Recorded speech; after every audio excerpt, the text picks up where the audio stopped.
گفتوگوێم پرس و باس و بابەتان ناکەین لەگەڵ بەڕێز کاک ڕەوەندی مەلا مەحموود لێ پرساوی مەڵبەندی ڕەقسنی کەرکووک. کاک ڕەوەند سڵاو لێ بێم کاتت باش، سپاس دەکەم، سپاس بۆ بەشداریکردن لەگەڵمان.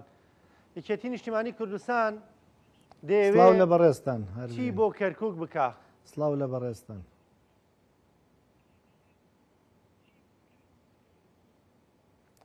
بەتاکید ئێوە ئەزانن یەکێتی مێژۆکەی لەگەڵ کەرکووکە مێژوویەکە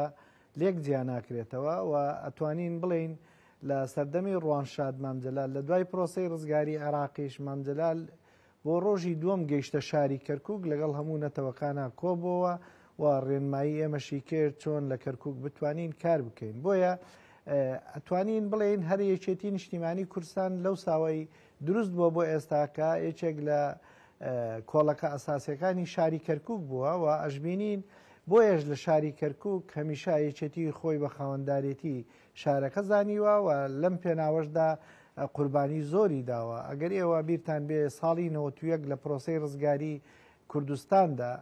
یەکێتی گەورەترین هێز و زۆرترین شەهیدی قوربانی لە شاری کەرکووکداوە لە 2003 بە هەمان شێوە لە ڕزگاری کەرکووک دەوری جدیمان هەبووە و لە پارێزگاریکردن لە شاری کەرکووکیش لە هاتنی داعش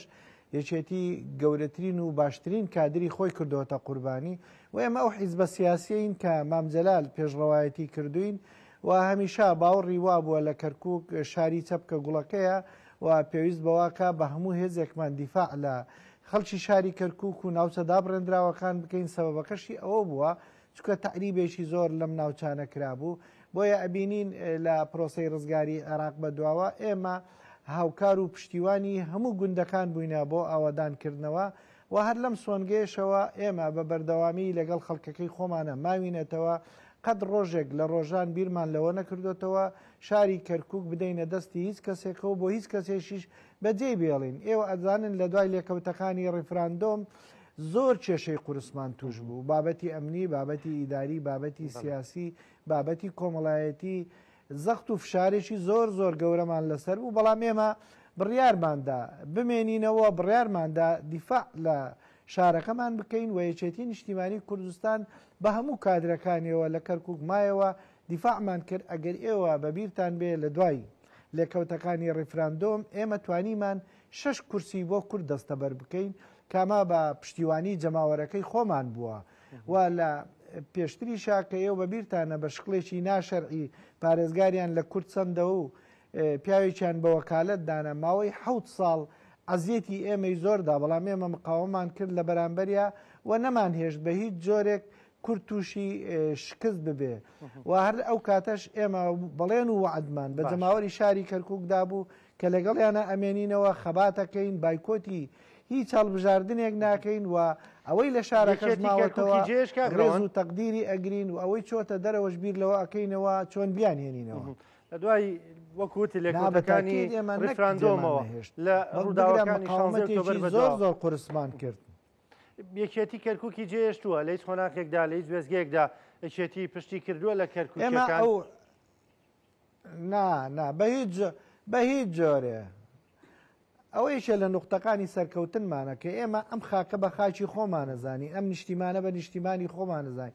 ئەو خەڵکەی خۆمان بەجێ ناهێڵین و ئێمە ئامادەین دیفاع لە خەڵکەکەی خۆمان بکەین. بۆیە ژەبینی یەکێتی دایمان لە کەرکووک گەشە، چکە ئێمە باوەڕمان وایە تۆ ئەبێ لە کاتی خۆشی و ناخۆشیە لەگەڵ خەڵکەکەی خۆت هەبی، نابێ کاتێک کە ناخۆشی دروست بوو ڕابکەیت و بەجێ بێڵی کاتێ وەزعەکەی هێور بوو جارێککە بگەڕیتەوە خۆت بە مەسوول بزانی ئەوە ناکرێت. بۆیە یەکێتی نیشتیمانی لەم سۆنگەیە ئێمە زۆر تەسهێماندا، زۆر جۆدیشمان کرد، زۆر هەوڵماندا و ئەگەر بشبینی لە هەڵبژاردننی ئەنجومەنی پارێزگای کەرکووک ئێمە کۆمەڵ بەڵێنمان بە خەڵکی شاری کەرکووکدا، بەڵێنمان بە جەماوەرەکەماندا، بەڵێنمان بەوەدا کە ئێمە ئەم ناحەقیە ناهێڵین و ئیدارەیەکی تەندروست دروست دەکەین و هەوڵە دەین هەموو نەتەوەکان لەگەڵمانابن و کردمان و توانیمان سەرکەوتن بەدەست بێنین و توانیمان ئستحقاقی ئینتیخابی میلەتەکەشمان بپارێزین و ئێستا پارێزگارێکی کوردمان بۆ شارەکە دانا، ئیدارەیەکی گونجاومان بۆ شارەکە دانا، خزمەت گوزاریەکی باش فەرهەم بۆ لە ناو شاری کەرکووک. خەڵک ئەگەر لە دووریشەوە بە دووربین سەیری کەرکووکی کردبێ، بەڵام ئێمە لەگەڵ خەڵکەکەی خۆمانە باینەوە و بەجێمان نێشتن. کاک ڕەوەند ئەم ساڵەی حکومڕانی کورد و یەکێتی لە کەرکووک بایەوەیە ئێوە بە شانازیەوە لە مەڵمەتی بانگەشەیە داوای دەنگ لە دەنگدەران بکەن نەگەر لە یەکێتیەکان لە خەڵکی دیکەش لە پێکاتەکانی دیکەش ینی نمونەی ئەم ساڵەیەوە بوو بە شانازیەوە بستنە بەردەرگای خەڵکو و داوای دەنگیان لێ بکەن.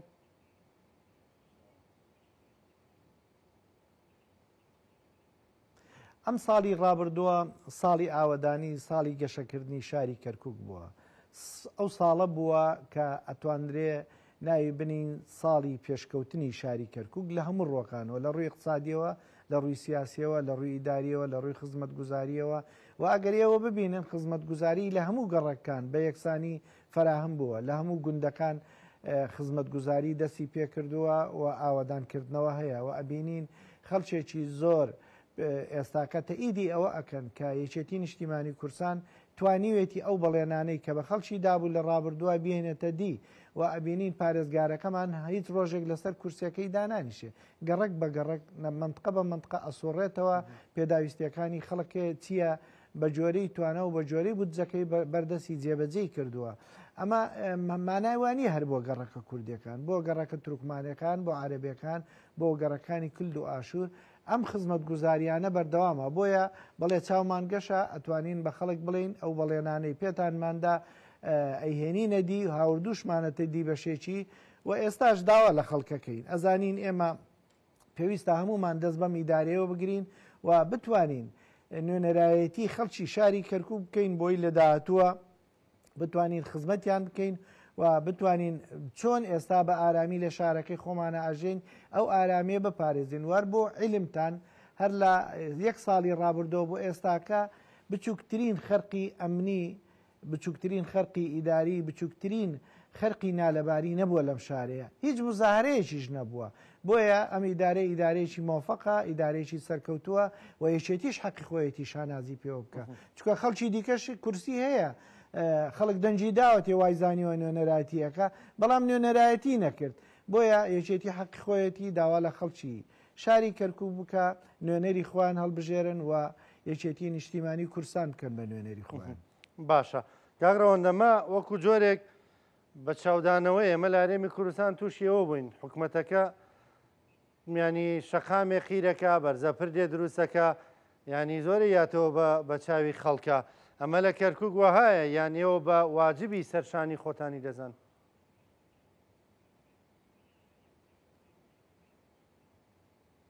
خۆی کەرکووک لە حکومڕانیە فەرقی هەیە فەرقەکەش ئەوەیە چێ ئەتوانێت بە یەکسانی خزمەت بکە کام حیزبی سیاسی کە دەسەڵاتدار بێ ئەتوانێت خزمەتی شاری کەرکووک ئەوەی ئێمە بە چاودانەوە نییە ئەوەی ئێمە فەرقی هەیە لەگەڵ ئەو حکوومەتی هەرێم کە جادەیەک بۆ خەڵکەکەن و ئەڵێن وەڵایمە ئەم جادەیەمان کردو هەندێک جادەکانیش لە بەرژەوەندی شخصی خۆیانەکەن هەندێجار ئیش و کارەکانیش لە بەرژەوەندی شخصی خۆیانەکەن ئەوەی ئێمە وانە ئەوەی ئێمە پێشتر حکومڕانیەکی ناعادلمان بینی کە احتیمامی بە هەندێک منطقادا و احتیمامی بە هەندێک شوێنی دیکە نادا ئێمە لە یەکسانی کارکردنە چکە بۆ ئێستا یەکێتی نیشتیمانی کورسان پارێزگاری داناوە و پارێزگارەکان دامی سەرکردایەتی یەکێتیە بۆیە حەقی خۆمانە ئەو یەکسانیە بە خەڵک بڵین بڵێ ئێمە ئاوا بە یەکسانی بە یەک چاوسێری دانیشتوانی شاری کەرکووکەین و ئەو خزمەت گوزاریانەی کای خۆ پێشتر 12 بەقەت ئێستاکە بودجە لە شاری کەرکووک بوو بەڵام بودجەکە کەس نێزانی چی لێ دێ بەڵام ئێستا بودجە شەفافە و دانیشتوانی شاری کەرکووک گەزان چۆن بۆ خزمەت گوزاری بەکاری دێن بەدەمەواتنی خەڵک چۆنە بۆ ئەو خزمەت گوزاریانەی کە پارێزگار وم تیمە نوێیە وەکێتی لە مام ساڵەدا ئەنجامی دەدا لەوێ بە تایبەت پێکاتەکانی تر ینی هەست بەم جیاوازیە دەکەن هەست بەوە دەکەن کە ئەو گوڕوتینەی لەم ساڵەدا هەبووە ینی جیاوازە جیاوازی ناکا لە نێوان گەڕەکەکاندا لە نێوان کورد و عەرەبدا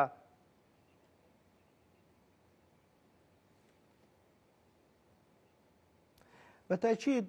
هەموو نەتەوەکان ئێستا ئەو ڕاستیە زانن وەکو چۆن لە تەسعینی شەکرێ ئاوا لە حەیلواستیژی شەکرێ لە جنوبی کەرکووکی شەکرێ لە منطقی حەویزەی شەکرێ و لە قەرانجیریش و لە ناوشوان و لە هەموو شوێنەکان بە یەکسانی کارکراوە هیچ شوێنێک فەزلی لەسەر شوێنێکیکە نەبووە ئەوە ناڵێم ڕنگ بێ لە هەندێک شوێنە پێویستی بە خەدەماتی زیاتر بێ پێویستی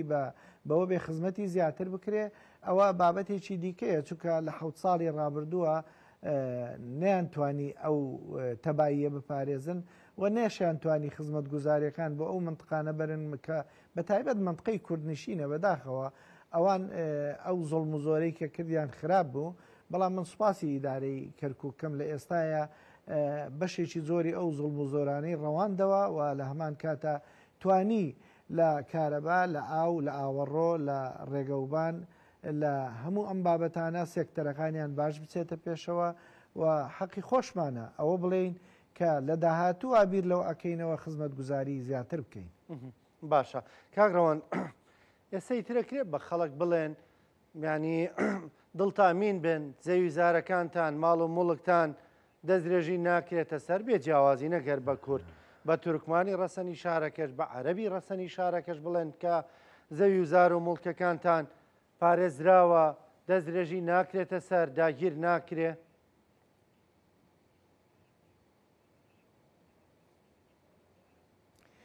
بەتاکیت خۆی بە شتێکت بۆ ڕاستکەمەوە لە کەرکووک لە 90 زەوی زارەکانی سنووری کەرکووک یان بەناو تورکمان و یان بەناو کوردەوەیە عەرەب کەم مڵکی هەیە وەکو تاپۆ بەناوێەوە بەڵام تا ئەم دەقەی کە لەگەڵ بەڕێز شتانە ئەم قسان گفتوگویانە ئەکەین لە هەموو ئەو شوێنانەی کە زەوی هەر کەسێک داگیر کرابێ لە تورکمان لە کورد ئێمە پشتیوانیمان کردەوە نەمان هێشتووە حەقەکەی بفەوتێ ڕاستە لە عێراق کاتی خۆی وەزارەتی دیفاعی عێراقی بەشێکی زۆری ئەم زەویانی داگیر کردووە بەڵام تا ئەم دەقەیە نەمان هێشتووە غەدر لە دانیشتوانی شاری کەرکووکن و بە تەئکیدیش بەردەوامە بین و بە خەڵکی کەرکووک شێڵین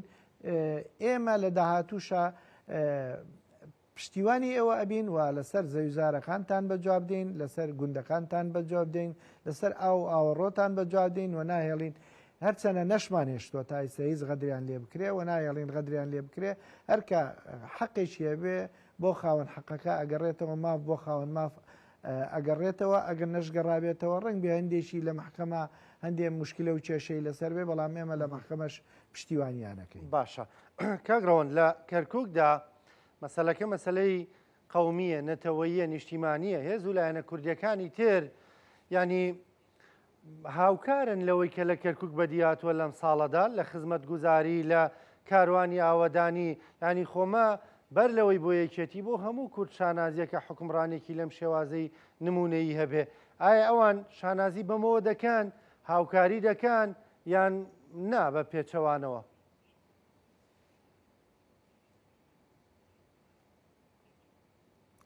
خۆی لە کەرکووک 14 حیزبی کوردی هەیە 13 حیزبی تورکمانی هەیە وابزانم تقریبا 15 حیزبی عەرەبیش هەیە من لەم حیزبە سیاسیانە ئەوەی کە کوردیە تەنها پارتی لێ دەربکە کە دوو کورسیان هەیە بەشداری حکومڕانی ناکەن و نایەنە ناو حکومڕانی بەڵام لە کۆبوونەوەکانی حیزبە کوردستانیەکان بەشداریمان لەگەڵاکەن هەموو حیزبە کوردستانیەکان تەئید و پشتیوانی حکومڕانی ئێستای شاری کەرکووکن و لە تورکمانەکانیش بەشێکی زۆری لەگەڵمانان و پشتیوانی ئەو حکومڕانیەکان لە عەرەبەکانیش بە هەمان شێوە بەڵام تۆ بڵێ هەر هەمووی بە یەک پاکێت هەمووی بە یەک پاکێز نییە چونکە هەندێکیان تەمەحیان لەوەیە دەسەڵات لای خۆیان بێ ئەوانە جیاوازە بەڵام ئەگەر باسی کوردیش بکەین تەنها پارتی لە دەرەوەی حکوومەتە و پارتی دوو کورسی هەیە ئەو دوو کورسی تا ئەم دەقەیە ئەعلانی نەکردووە هاوکار و پشتیوان بێت بۆ حکومڕانی شاری کەرکووک چکە ئەو پێشتر بەنیاز بوو خۆی لەگەڵ هەندێک لە جەپەی تورکمانی و هەندێک لە عەرەبە سوننەکان بە تایبەت ڕاکان و جەماعەتەکەی بە تەمابوون پێکەوە حکوومەت تەشکیل کرد بەڵام پیان نەکرا بۆیە تا ئێستاش لە دەرەوەی ئەم حکوومەتەن و هەندێک جار قسەی معارەزەشەکەن بەڵام ڕنگ بێ نەختێکیش پیان عیب بێ هەموو قسەیە بکەن چکە کوردن ئەبینن حکومڕانیەکی تەندروستەیە لە شاری کەرکووک ینی پیان باشتر بوو لەگەڵ ڕاکان جبووری و هەندێک لە هێزیباری تورکمانیەوانە ئیدارێک دروست بکەن لەگەڵ کووردا دروستی نەکەن لەگەڵ یەکێتیدا دروستی نەکەن ینی ئەویان پێ باشتر بوو لەوەی ئێستا ئەمان ڕێی خۆیان بوو ئەمان ڕێیان وابوو و ئێستاش تام دەقەی کە پێکەوەش قساکەین ئەوان چکاوان کاتنەوە بۆ شاری کەرکووک محافزەکەی ئێمە بارەگاو شتەکەی بۆ جێبەجێکردن و ئێمە خۆشمان وەکو یەکێتی سەردانمان کردن و داواشمان لێکردن کە با کوردێک دەست بێ پێکەوە بین بەڵام دیار بوو ئەوان هەندێ وعد و عود لە بینیانە هەبوو بۆیە ئەوەیان جێبەجێ نەکرد بە ئاشکراش ئەوان و تویانە بەڵە پێشتر ئەوان هەندێ هەوڵ و جهدیان کرد بۆ ئەوەی یەکێتی ئاوت بکەن بەڵام پیان نەکرا و یەکێتی ئێستا توانی حکوومەتەکە تەشکیل بکە لەگەڵ بەشێک لە تورکمانەکان لەگەڵ بەشێک لە عەرەبەکان لەگەڵ کلدو ئاسوورە پێکەوە ئەو حکوومەتە حکوومەتێکی ڕەنگاڵەیە لە نێوان هەموو پێکاتەکان. باشە کاگڕۆن باسی لەکردنەوەی بارەگاکانیان کرد هەندێک جار لێرە و لەوێ دەڵێن تایمە ناتبووینەوە ئەڵای کوردستان لە کەرکووکدان نەبوو دەڵێن کێماتینەوە ئەڵای کوردستانمان هەڵدا و بێ شەرم و بێ ترس و بێ ئەوە لە کەرکووکدا ئاڵامان بەرز کردەوە شتیوا هەیە؟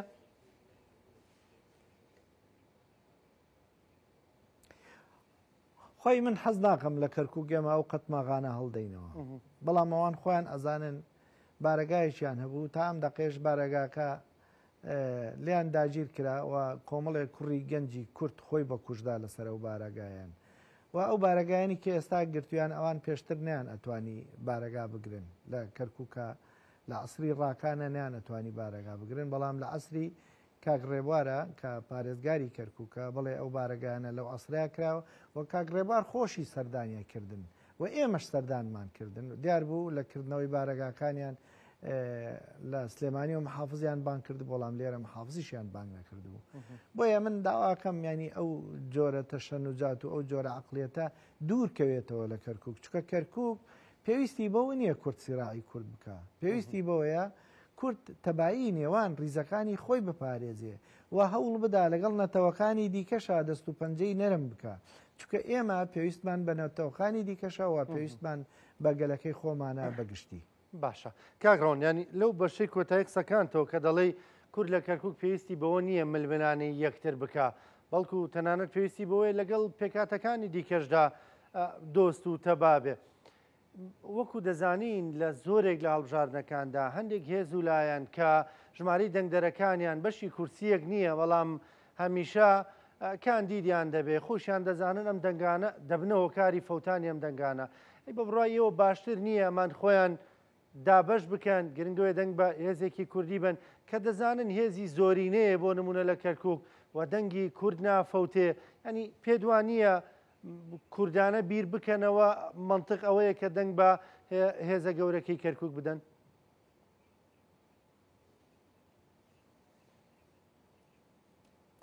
خۆی کەرکووک فەرقیە لەگەڵ هەموو شارەکانی کە هەموو حیزبێکی سیاسی سنگ و قورسایی خۆی لە شاری کەرکووک ئەزانێت و ئەزانێت سنگی چەنە قورسایەکەی چەنە بەداخەوە من سوپاسی هەموو حیزبانە ئەەکەم یەکەم جار کە خۆیان لیستیان نەبوو چونکە ئەیانزانی ئستحقاقی انتخابی بەدەست ناهێنن بەڵام بەڕاستی ئەوەش هەیە هەندێک حیزبی سیاسیە هەموو جارێکی خۆی کاندی دەکە هەموو جارێکیش دەنگەستێنێ هەر وازیش ناهێنێ یعنی ئەوە خۆی لە خۆیان کاریشی باش نییە و سوستاندنی دەنجی کورد بۆ کورد خراپە چونکە بۆ تورکمانیش خراپە بۆ عەرەبیش خراپە بۆیە پێویست بواکە هەموو استحقاقی انتخابی خۆمان کۆ بکەینەوە لەکوێ ئەتوانین دەنگکانمان نافەوتێ لەوەیە دەنگ بدەین جا ئەمە بابەتێکە زۆر بابەتێکی گرنگەوە ئێمە هەمیشەش لە پێش هەموو هەڵبژاردنێکە سەردانی هەموو حیزبولایەنە سیاسەکانمان کردووە گفتوگۆمان کردووە و پێمان وتون هەوڵ بدەین هەمومان بەیەکەوە بین و ئێمە بەڵگەشمانەیە لەسەر ئەم بابەتانە هەموو مۆتەمەر سوحەفیەکان ئێستاش لە دیدارەکانە ماوە من لەوێ بە ئاشکرا قسەم کردووە ئێمە وەگێشێتی ماڵەکە گەورەیە جێگەی هەمووانی تیا ئەبێتەوە ئیتر چێ هاتبێ سوپاسەکەین چێژ ناتبێ هەر سوپاسەکەین بەڵام ئەبێ خۆی بتوانێت ئیقناعی جەماوەرەکەی خۆی بکەن. باشە کاگڕۆن لە ڕابردوودا ئەنی دەزانین لە سەردەمی مام جەلالدا چەندە گرنگی بە کەرکووک دەدرا بە پێکەوە ژیان بە ئەوی پێیدەوە سیاسەتی چەپکە گوڵاکامیشە دەیوت کلیلی چارەسەری مەسلەی کورد کەرکووکە و ئێستاش ئەم ڕوانینە گوازراوەتەوە بۆ ئەم سەرکردایەتیە نوێیی یەکێتی کەرکووکیەکان چۆن دەڕوان نام سەرکردایەتیە نوێی یەکێتی.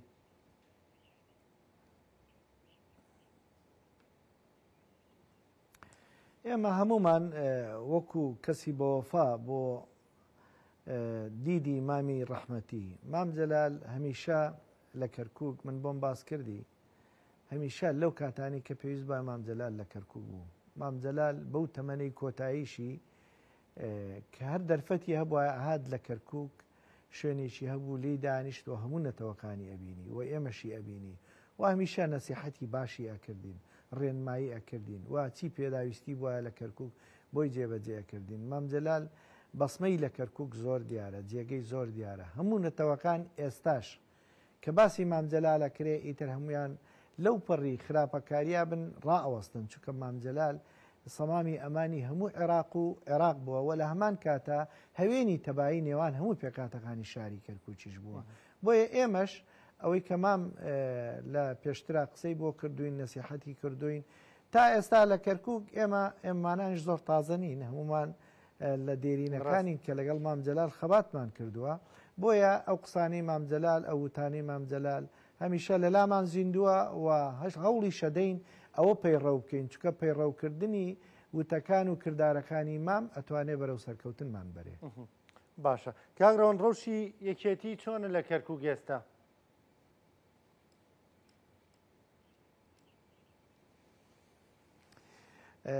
ئینشاڵڵا پاش سێ ڕۆژی کە ڕەوشەکە دەرەکەوێ و من پێم وایە یەکێتی لە ناو جەماوەرە، جەماوەریش هی یەکێتیە، یەکێتی خۆی بە خاوەن جەماوەر ئەزانێ. ئەتوانم بڵێم وەک کەس و کار هەمومان لەگەڵ یەکتری تەعاملەکەین و هیچ کەسێک لە یەکێتی دوور نییە و یەکێتیش لە هیچ کەسێک دوور نییە. ماڵ بە ماڵ، گوند بە گوند، دێ بە دێ ئێمە لەگەڵ خەڵکەکەی خۆمانین و لەگەڵیان ئەبین و دڵنیایان ئەەکەینەوە لە داهاتووشە گەورەترین خزمەت پێشکەشیانەکەین.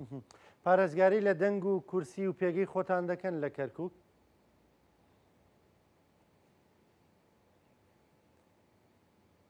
بەتاکید ئەوە هەدەفمانە و ئێمە هەمیشە بە استراتیز لە کەرکووک کار دەکەین و استراتیجی ئێمە لە ئێستاە بەرەو سەرکەوتنە بۆ میلەتەکەمان، بۆ داهاتووی شارەکەمان، بۆ گشت نەتەوەکان و ئێمە نەتەوەکانی دیکەش پشتیوان و پشتگیریمانەکەن. دیارە سەرکەوتن بۆ کەرکووک سەرکەوتنیێکی گرنگە بۆی بتوانین بچین لە بەغداش دیفاع لە شاری کەرکووک بکەین و دیفاع لە بەرژەوەندیەکانی میلەتەکەمان بکەین. ئەمە هەدەفی ئەساسی ئێمەیە. کاگڕەوەن مەلا مەحموود سپاس دەکەم، سپاس بۆ بەشداریکردنی لەگەڵمان، سپاس بۆ وەڵامدانەوەی پرسیارەکان، زۆر سپاس.